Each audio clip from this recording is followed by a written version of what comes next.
कर्नाटक चुनाव के नतीजे आ गए हैं और काफी टाइम के बाद कांग्रेस को किसी बड़े स्टेट में जीत मिली है। सालों बाद मिली इतनी बड़ी जीत के बाद कांग्रेसी इतना कंफ्यूज हो गए कि जल्दबाजी में कुछ कांग्रेसी कार्यकर्ताओं ने लड्डू में आग लगा दी और कुछ सुतली बम खा गए।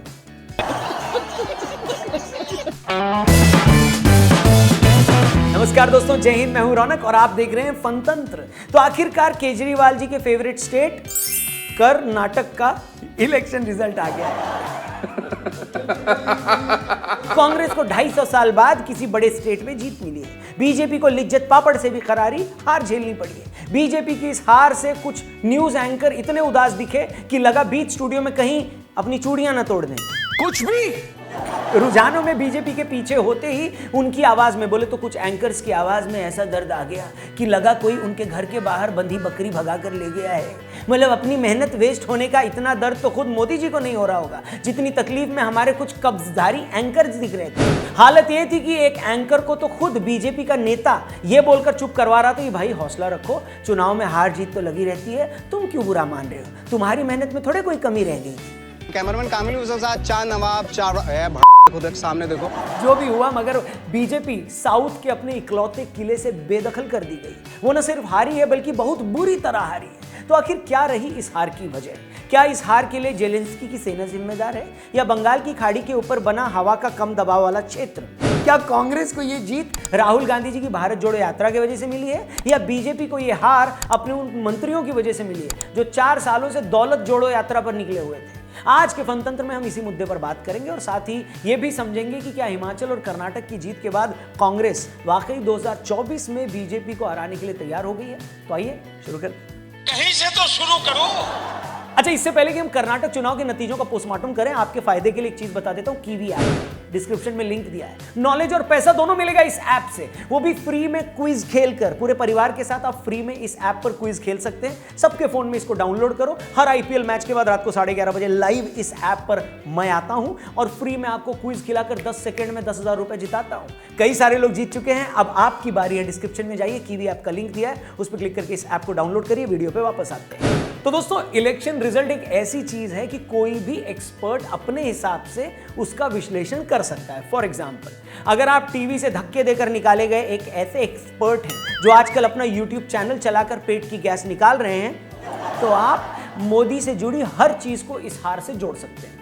आप ये कह सकते हैं कि मोदी जी ने अब तक मेरे अकाउंट में 15 लाख रुपए जमा नहीं कराए, ये उसकी हार है। ये केरला स्टोरी की हार है। मोदी की ये हार महंगे मशरूम खाने की वजह से उनको मिली है। एक बार फिर बीजेपी हार गई तो आप दुनिया की हर चीज को इसकी वजह बता सकते हैं। उसी तरह अगर आप बीजेपी सपोर्टर हैं तो आप इसे हार मानिए ही मत। आप कह दीजिए कि तो क्या हुआ जो हार गए, मगर वोट शेयर थोड़ा ही कम हुआ है। हार गई तो क्या हुआ कर्नाटक में? वैसे भी 1985 के बाद कौन सा कोई पार्टी रिपीट हुई है? और नहीं तो ये भी बोल सकते हैं कि अरे बीजेपी हारी तो क्या हुआ, मोदी जी की पॉपुलैरिटी थोड़ी ना कम हुई है। वो तो भला हो मोदी जी का जिन्होंने इतनी रैलियां कर दी, वरना इतनी सीटें भी नहीं आनी थी। ये भी बोल सकते हैं। मतलब अगर आप एक आदमी के अंध विरोधी या अंधभक्त हैं तो जो चाहे इन नतीजों पर कह सकते हैं। किसी का फादर आपको थोड़ी ना रोक रहा है। मगर मुझे लगता है कि सच्चाई इन दोनों ही एक्सट्रीम्स के बीच दबी हुई है। तो आइए उसी दबी हुई सच्चाई को अगले 8 मिनट में बाहर निकालने की कोशिश करते हैं। ये वीडियो अगर आपको पसंद आए तो अपने दोस्तों से इसे जरूर शेयर करिएगा और चैनल को भी सब्सक्राइब करिएगा। देखिए, मुझे लगता है कि बीजेपी की इस हार की सबसे बड़ी वजह यह है कि पिछले 5 साल में उन्होंने कर्नाटक में रायता फैला के रखा था। पहले तो 2 सीएम बदले, फिर जेडीएस और कांग्रेस गवर्नमेंट का 1 साल में गेम बजा दिया, फिर उनके मंत्रियों पर करप्शन के इल्जाम लगे। यही रीजन था कि उसके 1 दर्जन मिनिस्टर हार भी गए। और फाइनली जब इलेक्शन में वोट मांगने का टाइम आया तो इशू क्या बना? बजरंगबली और केरला स्टोरी। भैया, किसी भी इलेक्शन में इमोशनल इशू तब वर्क करता है जब पहले आपने बाकी काम ठीक से किए हो।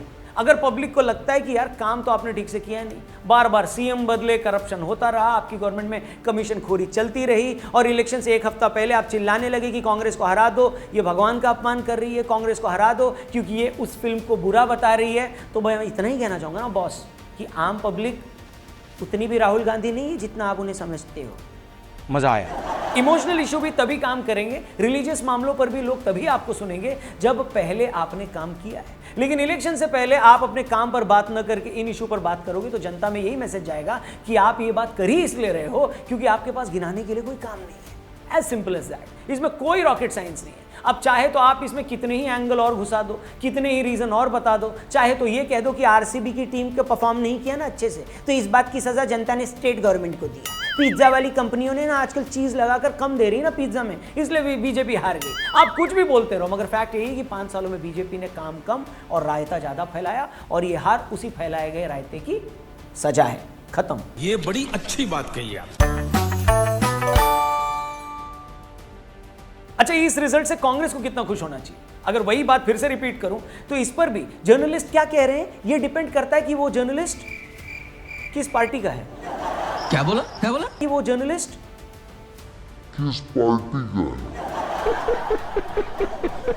अगर जर्नलिस्ट राहुल बाबा में साईं बाबा का अवतार ढूंढने वाला है तो वो ये जरूर कहेगा कि कांग्रेस को ये जीत राहुल गांधी की भारत जोड़ो यात्रा की वजह से मिली है। हालांकि वो ये नहीं बता पाएगा कि अगर कर्नाटक में भारत जोड़ो यात्रा की वजह से जीत गई कांग्रेस, तो फिर गुजरात में क्यों नहीं जीत पाई। कर्नाटक चुनाव तो अब हुए हैं, गुजरात चुनाव तो हुए ही भारत जोड़ो यात्रा के वक्त में थे। वहीं अगर आप बीजेपी से हमदर्दी रखने वाले किसी जर्नलिस्ट से पूछेंगे तो ये बताएगा कि भाई साहब कैसे एक कौम ने मिलकर कांग्रेस को वोट डाला, इसलिए बीजेपी हार गई। इसलिए ये बीजेपी की हार नहीं बल्कि कम्युनल पोलराइजेशन की जीत है। मगर अगेन सच इन्हीं दोनों बातों के बीच कहीं पर है। सच है कि कांग्रेस ने बड़ी समझदारी से इस इलेक्शन को स्टेट के मुद्दों के बेस पर ही लड़ा। लोगों की जो प्रॉब्लम थी लगातार उसी को हाईलाइट किया और बार बार लोगों को यह याद दिलाया कि कैसे सिद्धारमैया की पिछली कांग्रेस गवर्नमेंट ने बीजेपी की इस गवर्नमेंट से अच्छा काम किया था। और कांग्रेस की सेंट्रल लीडरशिप की भी तारीफ करनी पड़ेगी कि उसने भी इस इलेक्शन कैंपेन को मेजरली स्टेट लीडरशिप के हवाले ही छोड़ दिया, और उसका रिजल्ट देखो सबके सामने है। इसलिए मैं हमेशा कहता हूं कि हर जगह का रिजल्ट मोटे तौर पर उस जगह की लोकल फैक्टर्स की वजह से ही आता है। मगर दिल्ली में बैठकर बड़े बड़े कुछ जर्नलिस्ट लोगों को इन रिजल्ट्स को ओवर रोमांटिसाइज करने की आदत पड़ गई। वो गोरखपुर नगर निकाय चुनाव के नतीजों को भी रूस और यूक्रेन के युद्ध से लेकर ग्लोबल वार्मिंग की वजह से अलास्का में पिघल रहे ग्लेशियर से भी कनेक्ट कर देते हैं। मगर रियलिटी में ऐसा नहीं होता है ब्रो।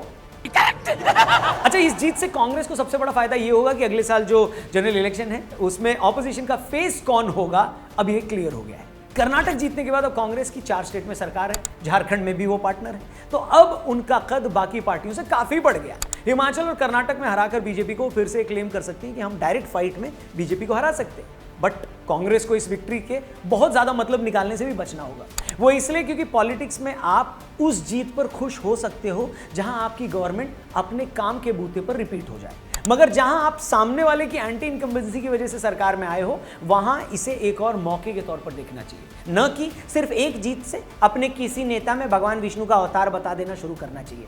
अवॉइडेबल है। इसके अलावा कांग्रेस के लिए यह भी एक चैलेंज है कि उसे एक और स्टेट मिल तो गया है, मगर राजस्थान से लेकर छत्तीसगढ़, मध्य प्रदेश और पंजाब तक जहां जहां उसकी सरकार रही, उसके स्टेट लीडर पावर मिलने के बाद आपस में ही लड़ने लगे। तो उसे यह भी इंश्योर करना होगा कि कर्नाटक में ऐसा कोई नाटक न हो।